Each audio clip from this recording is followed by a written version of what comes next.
Big Bass Tour Table Rock is in the books, and I did GX Squad. I kept my main plan, it executed the way I wanted to. I threw big baits almost entirely up until the end, and had a couple of nice followers, enough to keep me in my area instead of running around. And I saw some fish that maybe not. Well, the guy that won, and he caught, I guess, story was he got both those. He caught a 9-pounder and like a 6 off the same tree in like multiple casts. So the guy just had a hell of a day, which a little luck's better than all skill in the world. But I saw enough fish where I was at, and enough big fish that were staging up underneath these docks, that I thought I could do something to at least cash a check. Well, that failed. I had a couple followers, and these fish, usually if I can see a fish, I can get them to bite, no matter how clear the water is, no matter how pressured they are. But I was throwing some light stuff, so I finally picked up a spinning rod and tossed in some light stuff and flipping around, and I just couldn't get any of those big girls to commit. I think I caught a couple small ones. I'm throwing some of my bigger baits, but anyway, at the end of this video, I'll probably post some of those pictures. I caught a 3-pound turtle. That was pretty awesome, because I thought it was a huge bass at first. I was around all these turtles, and somehow I caught this turtle I think it was on a glide bait, and saw some pretty cool stuff out there. But every time you go out, you should learn something, and I definitely did there. I don't when I'm tournament fishing, typically I get that angst when I'm not getting something, but I set out to just throw big baits and fish for that one bite, and I was able to do that, and I'm kind of proud of myself on that regard. I didn't get real freaked out, and sometimes it just doesn't happen when you're fishing for giant bass or giants in any regard, any fish species. Besides that, I'd like to talk about, I got a chance finally. I've been watching MLF, Bass, the Elite Series, and then FLW, and I got to see I'm sure all of you have watched their live stuff and their live streaming, and kind of come down to a good verdict of what I think is what's happening with the sport. And there's been a lot of debate about this last year, and I've kind of stayed out of it about talking about it. But now that I've actually seen all three kind of in the same day, and then MLF giving them a shot. Of course, we've seen the prior, but I'm talking about the Bass Tour events. And I have to say, I've kind of ranked them. MLF, the Bass Tour, is #1 spot, hands down. That's the most entertaining. You're actually enthralled with the guys that are out there, like their stress level. They know that there's people coming up, coming up behind them. It's just a whole nother experience. And the camera work is great. The commentary, they've really done a good job of setting up, making it like a legit sporting event, which is awesome. There's a couple of dudes on there that do pretty good analysis. I'm liking it. I love MLF. Love watching that stuff, and I hope they come out with a good farm program so that we can get people that, not just, and I know they are. I think there's a 3-year contract with right now, and then they'll come up with some program where you can qualify to get on that tour. I'd give Bass the number 2 spot of fun to watch, mainly because their commentary is good too, and you have some good camera work and good production value. FLW has always been number 3, and they're good. I enjoy watching them. What has happened since Bass has lost a lot of their talent, or now you have a lot of new ones, is FLW's name recognition, or names within the field, has gone up and is more comparable to Bass. That is due to, in part, you got some pretty big sticks in FLW that have stuck with them, and they had minimal losses when it comes to the MLF recruiting some of their dudes. So FLW has really closed the gap on name recognition and just overall performance. Their camera work's pretty good. Their commentary and production value is a little bit behind Bass, but it's there. I think they've closed the gap this year. But it's hard to beat, and it's hard to compete against MLF right now.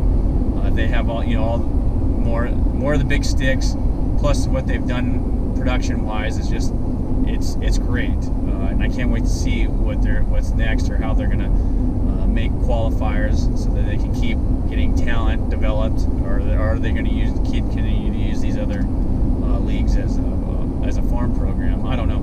but it's great to see. I was enthralled with it. I was watching all 3 of them this weekend, and you know, MLF was definitely on my top of the list. And then it's just fun to watch fishing now. It's great that this technology, we got streaming and people that are making a lot of videos where you can actually see what people do, because for the longest time you kind of had fisher style, and the only like cross contamination of cross references you see there's if you go out fishing with a guy, or you have co-anglers, or how they used to do pro, V-Pro, and now it's just being able to learn from other people. It's just growing exponential, which is just going to better the sport. Anyway, like, subscribe. I'll have some more stuff coming up. I'm going to do another big bass tour event. Then I'm going to prepare for the U.S. Open on Lake Mead. Anyway, talk to you later. So we're on our way to the big bass tour event, Table Rock, Missouri. I'm probably driving the furthest of anybody, I bet. I'm doing like 2,300 miles. I mean, I got other things going on there, but it just so happens my boat is in Colorado, so I have to drive over there, grab it, and then take it east to Missouri. And then I also have to watch out for all the flooding and stuff that's going on in the West and in the Midwest. But we're gonna go out there and we're gonna try to, show them something that they haven't seen. Bring some West Coast stuff out there. Big baits. I mean, I know a lot of people say, oh, I'll just go out there for one bite. Yeah, I've said that before, and then I always end up grabbing, I see something, I want to grab a spinning rod or throw something small, but literally, unless there's some like giant bed fish, I'm putting the spinning rods in the rod locker. No baits under 6 inches. That's how I'm going to roll on this thing. I got some pretty cool swim baits that are fairly unique, and I guarantee these fish haven't seen them. This lake is, they don't got giants in here. They got all 3 species. They don't have giants. It's more like if you catch something over 5 pounds. I mean, 5 to 7 pounds is probably what a lot of the top spots are going to be in there. So we're trying to isolate it and hopefully get one of those, close to 7 pounders and catch them and win the thing, hopefully. But I mean, there are some 10 pounders. Don't get me wrong. I've heard of guys catching them, but they're just far and few between on this lake. But yeah, a lot of 5 to 7 pounders. We're gonna be throwing, nothing but nothing under 6 inches, unless there's like some miracle we find like some giant bedfish or something like that. But I got some cool soft plastic swim baits, and then I got some glides. I'm gonna probably show you guys the brim slide, which I just got one of those in. It looks pretty damn sweet. Then I got some mega bass stuff, and then some 316, which I love 316, especially with lakes. They got some pretty cool lures. Of course, the guy's story is awesome, makes it, but they got some cool lures, especially on a lake with a lot of gizzard shad. And of course, I've caught fish on 316 lures all over the country, in places where people would never think of throwing a swim bait, smashed them. We're gonna do some of that there, and we'll see what the fish say. But I'm really, literally going after one bite.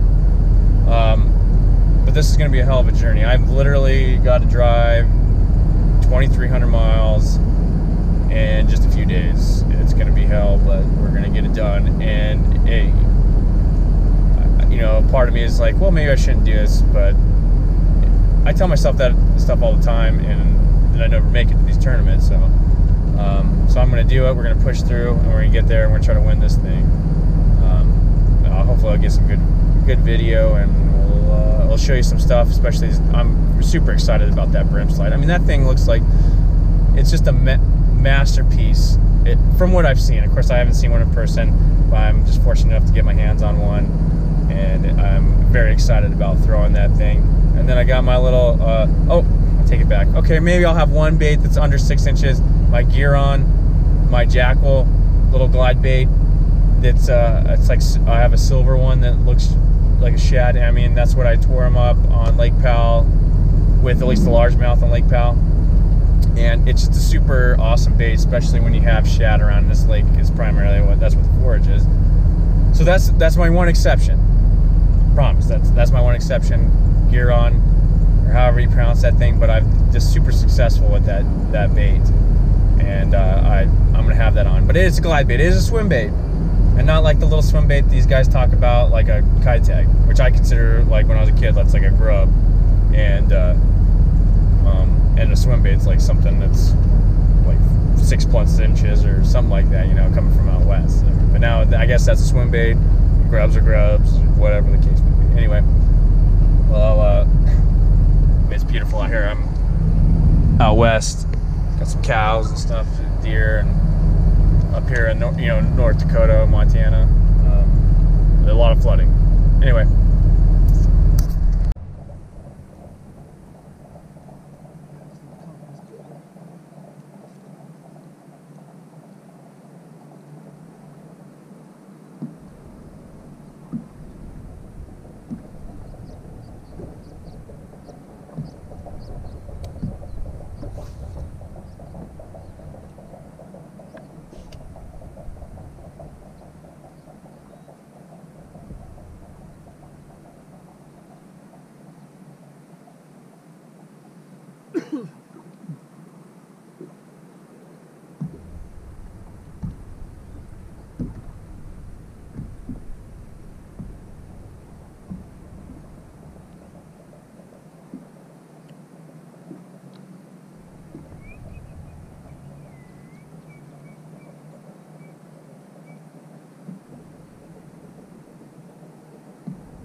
Go home.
This is weird.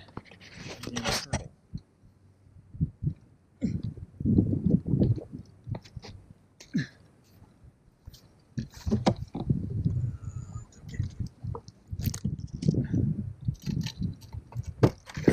Turtle.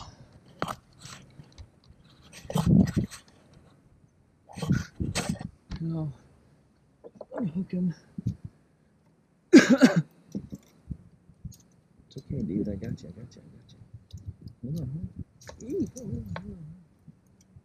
Hold on. I'll get you. I'll get you.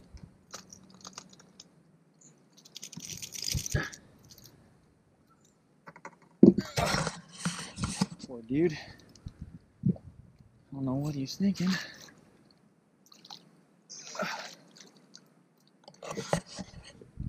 Anyway, that's pretty interesting. I thought it was an actual big fish. Pull up a 3-pound turtle. Nice.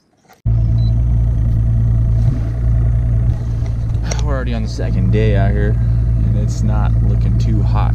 Yesterday, no equipment failures or anything, just threw big baits all day.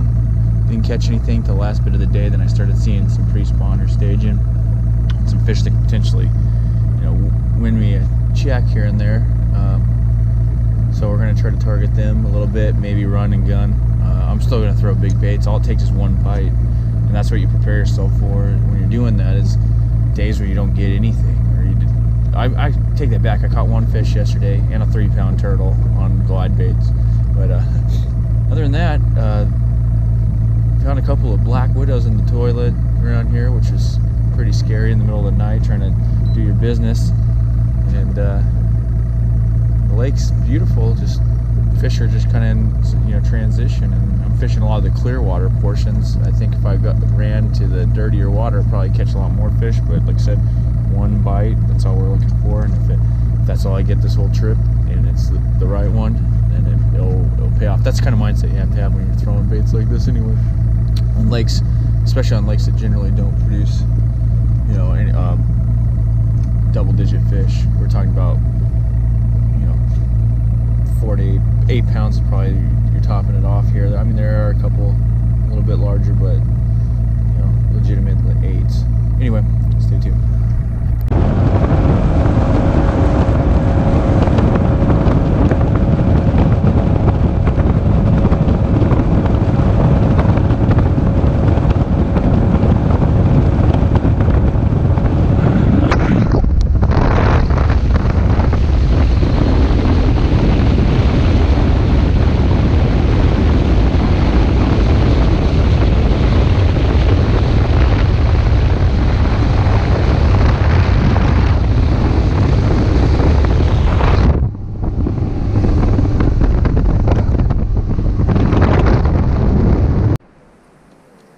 Damn, I just had a big follower. Probably came up solid gold.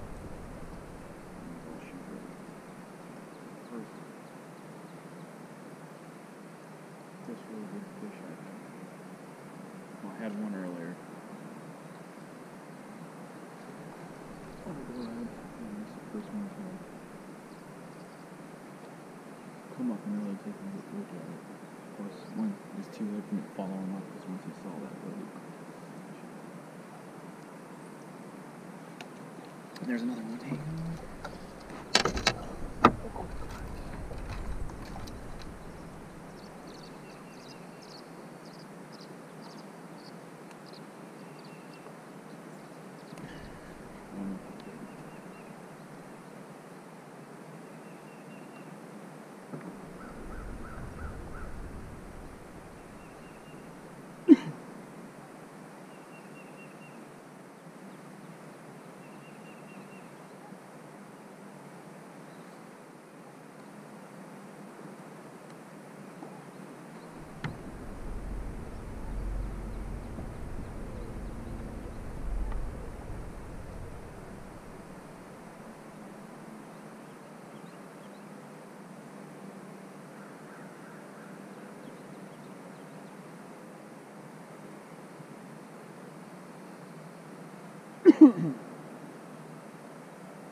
Roadrunner right there. I've never seen a Roadrunner this far east.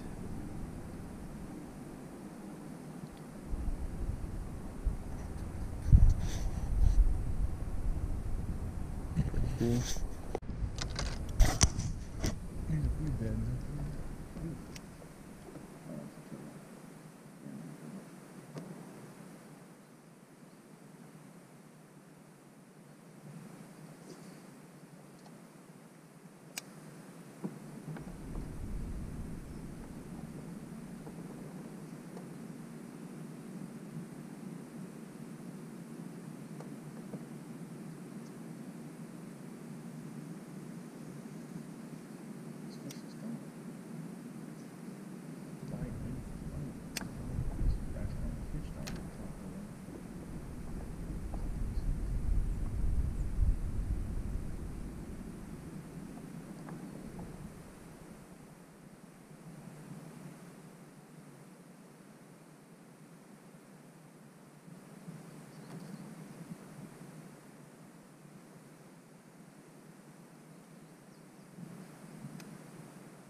Just